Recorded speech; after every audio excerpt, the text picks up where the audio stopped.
하나님의 말씀은 사도행전 16장 35절에서 40절이 말씀입니다. 날이 새매 상관들이 아전을 보내어 이 사람들을 놓으라 하니 간수가 이 말대로 바울에게 고하되 상관들이 사람을 보내어 너희를 놓으라 하였으니 이제는 나가서 평안히 가라 하거늘 바울이 이르되 로마 사람인 우리를 죄도 정치 아니하고 공중 앞에서 때리고 옥에 가두었다가 이제는 가만히 우리를 내어 보내고자 하느냐? 아니라 저희가 친히 와서 우리를 데리고 나가야 하리라 한데 아전들이 이 말로 상관들에게 고하니 저희가 로마 사람이라 하는 말을 듣고 두려워하여 와서 권하여 데리고 나가 성에서 떠나기를 청하니 두 사람이 옥에서 나가 루디아의 집에 들어가서 형제들을 만나보고 위로하고 가니라. 아멘. 할렐루야. 서로에게 평강의 복을 기원하는 마음으로 샬롬 인사 나누시기 바랍니다. 샬롬. 샬롬. 네, 목요일 새벽 기도에 잘 나오셨습니다. 오늘은 상록회가 오전 11시 30분에 본당과 친교실에서 있게 되겠습니다. 상록회 회원들은 오셔서 함께 예배드리시고 또 친교하시고 유익한 시간 가지시기를 바랍니다. 오늘 본 말씀은 사도 바울이 빌립보에서 당했던 일의 그 마지막 결과를 보여주고 있습니다. 바울이 세계 제2차 선교여행을 통해서 각 곳에 복음을 전하고 하나님의 교회를 세울 때 빌립보 지역에 이르러서는 몹시 핍박을 당했어요. 그의 고난의 결과로 하나님께서는 이 빌립보 지역에 아름다운 교회를 세우십니다. 그 교회 이름이 뭐라고요? 빌립보 교회입니다. 제 질문이 너무 어려운가요? 이 빌립보 교회의 창립 멤버 두 사람은 우리가 기억을 해 둬야 하죠. 빌립보 교회의 창립 멤버 두 사람 누구죠? 루디아와 빌립보 간수이죠. 물론 바울과 실라를 통해서 또 누가 바울의 선교팀을 통해서 빌립보 교회가 세워졌지만 실제로 빌립보 교회의 창립 멤버라 할 수 있는 사람은 바로 루디아 가족과 빌립보 간수 가족이라고 할 수가 있습니다. 고난은 쓰리고 아팠지만 그 열매는 달고 놀라워서 정말 신약교회 중에서도 아주 아름다운 교회, 건실한 교회, 깨끗한 교회, 그래서 칭찬받는 교회였던 빌립보 교회가 세워지게 됩니다. 바로 그 사건, 바울이 핍박을 당해서 감옥에 갇히고 하나님이 기적과 같은 개입과 간섭으로 옥문이 열리고 빌립보 간수가 자결을 하려는 그 순간 바울이 제지를 하고 선생님 우리가 어떻게 하여야 구원을 얻으리까 울부짖었을 때 주 예수를 믿으라. 그러면 너와 내 집이 구원을 얻으리라. 그 유명한 말씀. 내가 주 예수를 믿으면 나만 구원 받을 뿐만 아니라 나와 나의 온 집안, 가족, 자손들이 구원과 축복을 받게 된다는 복음의 기쁜 소식이 바로 이 빌립보 지역에 울려 퍼진 것입니다. 근데 이 사건 이후로 그 빌립보의 행정관들, 빌립보의 그 지도자들이 가만히 바울 일행을 내어 보내고자 했어요. 자기들이 잘못하는 것이 있었거든요.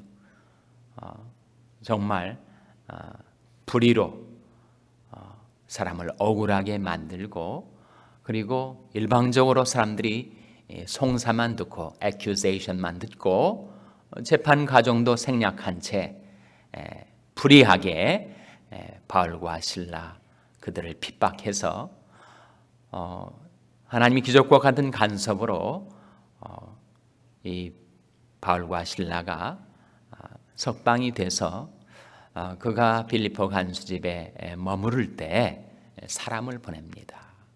상관들이 아전을 보냈다 하는 말은 성의 행정적인 지도자들이 폴리스를 보내서 당신들 이제는 조용히 떠나시오, 그렇게 얘기를 한 거예요. 바울이 안 받아들였습니다.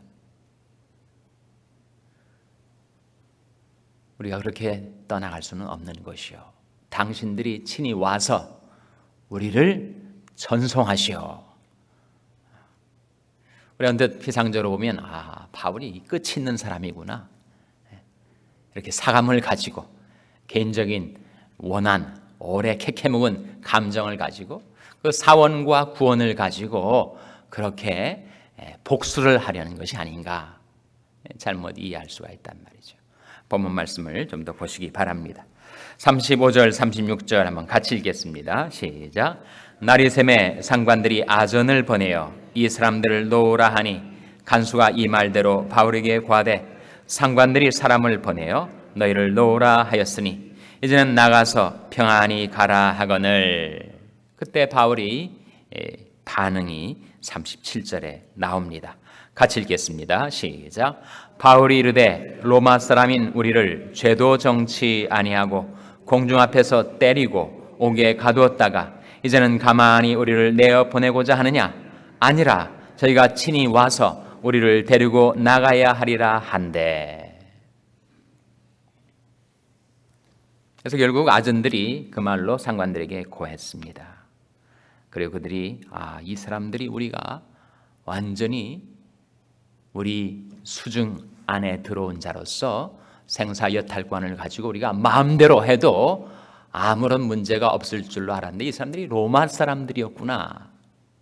로마의 지방행정관이 로마 시민을 정당한 재판의 과정도 거치지 않고 그렇게 핍박을 하고 괴롭혔으니 나중에 책임을 져야 할 상황이 올까봐 그들이 두려워한 것입니다. 그래서 그들이 와가지고 바울과 실라를 영예롭게 그들이 모든 씻겨졌던 누명 다 벗겨주고 그들을 전송을 하는 것으로 빌립보 사건이 일단락이 됩니다. 이 바울의 반응을 우리가 주목을 하는 거죠. 왜 바울은 이제는 석방돼서 그 다음 선교지로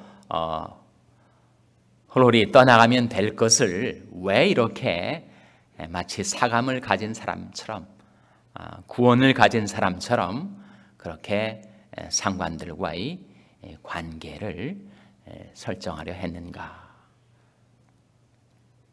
그것은 결코 바울이 사적인 감정, 오래된 그 원한의 감정에 대한 복수를 하기 위함이 아니었죠. 그럼 왜 그렇게 했을까요? 그것은 자기가 떠나간 다음에 생겨날 빌립보 교회를 위한 배려였습니다. 결국은 바울과 실라에 의해서 빌립보 교회가 세워진 것을 이제 후세가 알게 될 때 그 사람들은 범죄자였어. 그들은 나라의 질서와 법을 어기고 그렇게 감옥에 갇혔었던 그런 범죄자들이었어 라는 풍문이 떠돌게 되면 그것은 바로 하나님의 교회에 누가 되는 것이죠.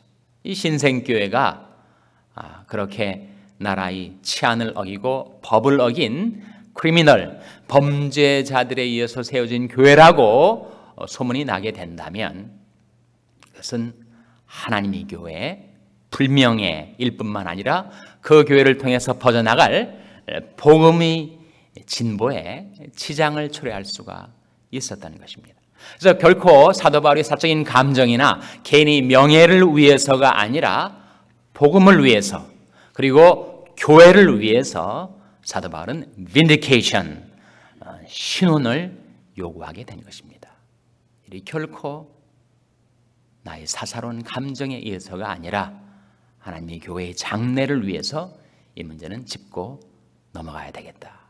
바울이 결심을 한 듯, 작심을 한 듯 그렇게 말하고 있는 거죠. 37절에 바울이 로마 사람인 우리를, 하나님이 복음 전파의 방편으로 주신 로마 시민권 시티즌십을 활용하는 겁니다. 로마 사람인 우리를 죄도 정치 아니하고, 이것이 바로 그 빌립보 성의 지도자들이, 정치 행정 지도자들이 잘못한 대목이에요. 일방적인 송사만 듣고 정상적인 재판의 과정을 거치지 않은 것입니다. 죄도 정치 아니하고 공중 앞에서 때리고 옥에 가두었다가 이제는 가만히 몰래 우리를 내어 보내고자 하느냐? 아니라 저희가 친히 와서 우리를 데리고 나가야 하리라. 우리는 여기서 오히려 사도 바울을 통해서 배우는 것이 있습니다. 우리 사적인 명예, 사사로운 감정, 그런 것들은 중요하지 않다는 거죠. 우리가 거기에 얽매여서 판단을 그르친다면 그것은 하나님 앞에서 우리가 잘못하는 것입니다. 우리가 관심을 둬야 할 것, 우리가 배려해야 할 것, 그것은 복음의 진보와 하나님의 교회이지요. 우리가 만일 그렇게 하나님의 나라와 의를 먼저 구하며 산다면 내 개인적인 명예는 하나님께서 챙겨주시는 것입니다. 시편 17편 2절에 보면 나의 빈디케이션이, 나의 신원이 하나님께로부터 나오는 것입니다 라는 다윗의 고백이 나옵니다. 내 개인적인 명예나 영예의 평판은 왔다 갔다 하는 거예요. 늘 변하는 것입니다. 사람들 앞에 내가 좋은 사람인 것처럼 인정받다가도 또 어느새 내가 몹쓸 사람인 것처럼 비방을 받게 돼 있는 것입니다.